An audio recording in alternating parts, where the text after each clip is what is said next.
Tässä meillä on kulunut puujakkara, joka kaipaisi muun muassa uutta väriä. Mistä meidän tulisi aloittaa? Jakkaran pinta näyttää aika hyvältä. Vanha maalipinta on hyvin kiinni, joten sitä ei tarvitse poistaa. Ensin puhdistetaan jakkaran pinta kombiliinalla. Sen jälkeen kitataan kolot ja naarmut. Kittausten jälkeen tehdään hionta ja lopuksi maalaus. Pitääkö koko kaluste hioa? Kiiltävät ja kovat pinnat hiotaan, jotta maali tarttuu paremmin pintaan. Ennen maalausta pölyt poistetaan pinnasta. Aloitan maalaus vähemmän näkyvistä paikoista ja teen lopuksi vasta näkyvät paikat. Pystypinnoilla kannattaa varoa maalin valumista. Vaakapinnoilla maalia voidaan käyttää runsaammin. Alusten maalauksessa kannattaa tehdä pitkiä vetoja, jotta siveltimen jälki näkyisi mahdollisimman vähän. Kuinka nopeasti maali kuivuu? Maali kuivuu noin 16 tunnissa, eli käytännössä vuorokauden päästä voi tehdä maalauksen uudelleen.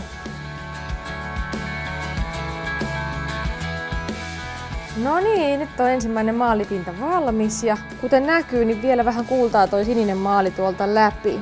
Ja maalaamme ilmeisesti toiseen kertaan. Kyllä, tehdään ensin kevyt välihionta ja sitten toinen pintamaalaus. Niissä, missä ei ole valumia, niin ne voi ihan sillä tavalla ihan kevyesti, että nytkin on liikaa voimaa. Mutta sitten ne kohdat, missä on valumia, niin sitten niihin pitää käyttää enemmän voimaa, että saadaan ne tasaiseksi. Sitten kannattaa poistaa ylimääräiset pölyt harjalla. Hyvä. Ja sitten maalaamaan.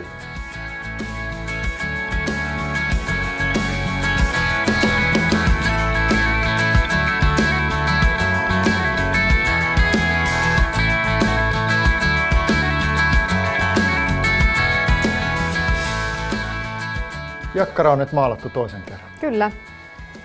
Pinta näyttää erittäin hyvältä ja tasaiselta. Vanha maalikaan ei kuulla enää täältä läpi. Koska jakkara on käyttövalmis? Kosketuskuiva maalipinta on noin vuorokauden päästä ja siihen voi istahtaa 3 päivän päästä. Silloin se on kuivattunut kunnolla.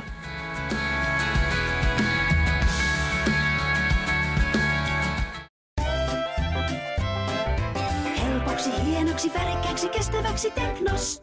Me teemme sen.